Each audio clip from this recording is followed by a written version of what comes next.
Yes, I did title the video correctly. From what I've seen from the beta of Monster Hunter Wilds, I'm completely confident it'll be at least a Game of the Year contender, and more than likely, barring a GTA 6 release, will easily win Game of the Year next year when it releases, assuming that the rest of the game is as solid as the short beta they've released to us is.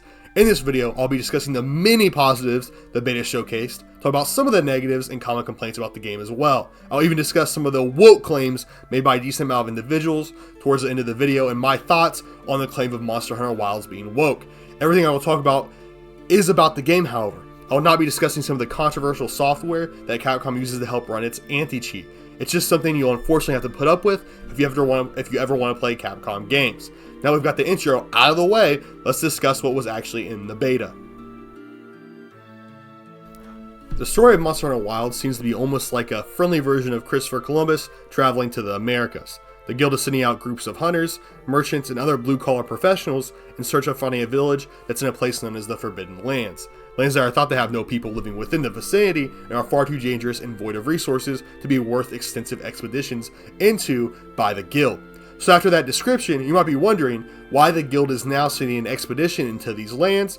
Well, it's because while patrolling the border of the Forbidden Lands, a group of hunters found and rescued a lone child, who then explained to them he was from a tribe called the Keepers, that lived within the lands that were thought to be barren by Western civilization. This led the guild to send an entire expedition into these lands in search of this village, and learn more about the area and what resources it might hold, that they're unfamiliar with. Your player character is selected as a lead hunter in this expedition, which is how you found yourself traveling to the Forbidden Lands. In the beginning of the beta, you encounter two more natives that are a part of a different tribe. After saving them, they offer to take you back to their own home, and while this is where the beta cuts off, you can actually travel into one of their villages while wandering around the map. Anyway, that's essentially the story we get from the beta. You're Christopher Columbus, except instead of bringing like murder, death, and smallpox, you bring hope, heroism, some bad bitches, and big weapons to protect these people from a threat called the White Wrath, which might be slightly racist.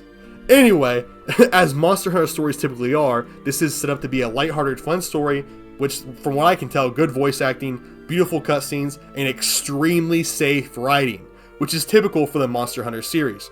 Monster Hunter stories are meant to connect what you're doing and give reason to why you're hunting monsters, but they're never meant to be the main reason you're playing the game. So expect a decent story that aims to ensure it does nothing to turn off the player from playing the game. The gameplay of Monster Hunter Wilds feels just like every other Monster Hunter game, except even more polished. If you love slugging around huge weapons, charging at monsters twice your size, and swiftly dodging life-ending attacks, you're going to love the gameplay of this game. While I haven't had a chance to use all 14 weapons offered to you, I have used a few of them: the Insect Glaive, the Dual Swords, the Sword and Shield, and the Great Sword. And let me tell you, they all feel the same way they do in World, except the combos feel a little bit more fluid, and you cover more ground while in the act of attacking, especially with the dagger weapons. Basically, what I'm getting at is, if you like the combat of other Monster Hunter games, you're going to love the combat of Wilds, which feels like just further improvement on the Monster Hunter style of combat. But if you aren't a fan of the more sluggish combat style that Monster Hunter provides, then Wilds isn't going to be any different to you than any other Monster Hunter game. Besides, just how the fighting feels, riding around in your pet dinosaur feels pretty good as well. It's not really anything too crazy and is just similar to the dog that you would ride around on in Monster Hunter Rise. I know that I didn't write a ton about the gameplay in this section, but I mean it's literally normal Monster Hunter gameplay, except even more fluid, so there isn't really a ton to say. I absolutely love it. If you ever enjoyed a Monster Hunter game before like I have, you'll absolutely love it as well, since it's just the same except better. Monster Hunter Wilds looks fucking amazing, and is genuinely one of the nicest looking games I've ever played. The cutscenes are smooth and look good, the scenery looks incredible and grand, the characters look full of life and are animated incredibly well, especially when compared to a lot of the games being released recently. Visually, I have literally zero complaints. I mean, to go further into it, the sceneries are especially beautiful. Traveling around the desert and viewing the mountains, dunes, and so on that are present in the game was one of my favorite things to do. And on top of that, the 4 large monsters that were present in game were absolutely breathtaking, had amazing animations, and traversed the landscape in beautiful fashion. However, there were a few issues when it came to some of the monsters visually. With the giant frog monster, its colors glitched out for a second in its intro cutscene, which is an incredibly small issue.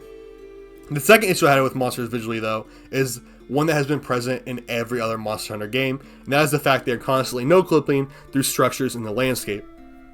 This has been an ever-present issue in Monster Hunter, and it is somewhat disappointing to see that it's one that has followed the series all the way into Wilds. When monsters get knocked down, there can also be a decent amount of visual issues. Like when you're on the sand dunes, they might just literally start floating in the air.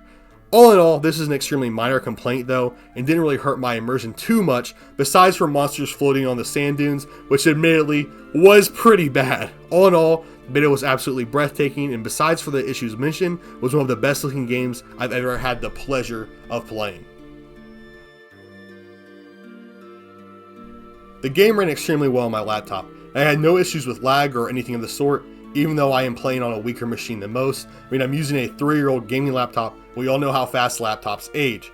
However, that's just talking about how the game ran. I actually want to talk about the servers themselves, which seem to have some significant issues. While streaming the game and looking at reports of the game afterwards, lots of players were having issues staying connected to the game and were randomly getting disconnected from the beta. While this is obviously a problem, server issues like this are literally why betas exist. Monster Hunter Wilds is either completely finished or 99.99999% finished at this point in time. And this beta was literally only meant to actually test the servers, if they needed to be improved or skilled up for when the game actually releases. And it's very apparent that they will absolutely need to be improved before the release date. So while this is a problem, it's not one I would be too concerned about for when the actual game drops, because like I said, betas like this are literally just server tests, since the actual game itself is likely completely finished at this point in time. One thing I want to chime into a performance here at the end, because I didn't know really where else to put it, is that Monster Hunter Wilds doesn't appear to have loading screens, or at least not very many. You exit your base camp directly onto the map without any loading time or anything, and just immediately get into hunting monsters, which is honestly super awesome. It makes the game feel that much more immersive. I wasn't sure what category no loading screens falls under, but I thought it was something important to point out, especially when considering how vast and beautiful the map we played on is. I'm surprised to see a lot of reviewers claim Monster Hunter Wilds was woke, and while there was lots of claims of this, with the biggest complaints being about the writing and the fact that men and women can wear each other's default armors, I can't really see it myself, and I'll talk about why I disagree with these points right now. I feel people are so desperate to call things woke nowadays that anything not purposely edgy or anti-woke just gets immediately described as woke, and it's honestly ridiculous. Monster Hunter is purposely a non-edgy story, and it has literally always been this way. It has never been provocative, it has never tried to stir up controversy or fight back against the agenda. So the idea that it just now turned woke because of the writing is honestly, in my opinion, idiotic, when the games have always had similar writing dating back literal decades. Just because something isn't promoting your anti-woke agenda doesn't mean it's promoting a woke agenda either. It's just the standard safe writing that Monster Hunter always does in order to not provoke either extreme. If people are telling you the writing is woke, they're just wrong. And there really isn't much to say. There's been 0 woke topics covered in this short beta writing. There's like nothing going on.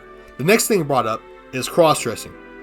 This is also an interesting claim to me because Monster Hunter has famously always dressed their male and female characters extremely similarly. While lots of games have historically made their women armors more skimpy, and in recent times have changed that because how society has developed, Monster Hunter has simply never had to change. In fact, if anything, Monster Hunter originally had men wear the skimpier armor. I mean, are we forgetting about the assless chaps in Monster Hunter Tri? That shit was insane. So this is once again a confusing point to me, since Monster Hunter armor has always been gender neutral essentially. And now since they've allowed you to customize your actual physical build more, it just makes sense to go all the way with it. The reason I'm so upset with this claim about wokeness is because if you compare this beta to something like Concord or Forsaken, there's literally 0 similarities, whether you're looking at the writing or visual design. I mean, both the primary female characters you're introduced to in Monster Hunter are very attractive, so you can't even claim they're uglifying characters. I mean, one kind of had that English teacher Riz, I'm not going to lie, your fucking guide shoddy, she bad, bro. She has that English character Riz, bro. I don't know, man. I'm fucking with her. And obviously the blonde girl's just hot as fuck. But anyway, people are so desperate for controversy and clicks, they're claiming a safe written game like Monster Hunter has suddenly become woke out of nowhere. When the fact of the matter is that it's always been like this and it isn't woke. Look at the games I mentioned earlier if you want to complain about that. Remember guys, safe writing isn't the same thing as woke writing. I feel like a lot of people are forgetting that. I honestly could never properly describe everything I experienced in the beta in just one video. I absolutely encourage all of you to try it out. The beta is active until Sunday. It's free on the Xbox, PC, and PS to try out. So I really think all of you should go check out and actually play the game if you have an interest in Monster Hunter Wilds. It's the best way to see it if you want the game. I truly believe that this will be the best game released next year, and if the rest of the game is as highly polished as the beta, with more maps to explore, I honestly think this might surpass World as the greatest Monster Hunter game ever created. This is easily the game I'm most excited for next year, and while it's the game I've been the most excited for since World came out, there's an incredibly small amount of complaints I have about this game. The complaints I do have are incredibly nitpicky and minor as well. So I believe that this is shaping up to be a huge heavy hitter. Anyway, this was just meant to be a quick review recommending the game. This is pretty much all I have to say. I know it might not seem like it might seem like I'm dick riding the game, to be quite frank. I am dick riding it.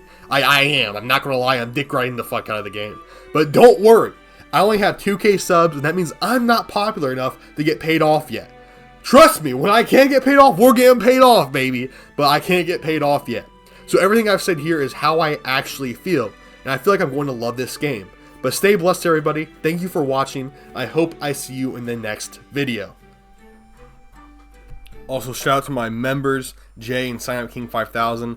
Thank you guys so much for being members. They're awesome. If you want to be a member as well, please become one. Sorry for the late shout out. I was just working on this video till like 5 a.m. so my script wasn't perfect. But shout out Jay, shout out Sign Up King. Thank you guys.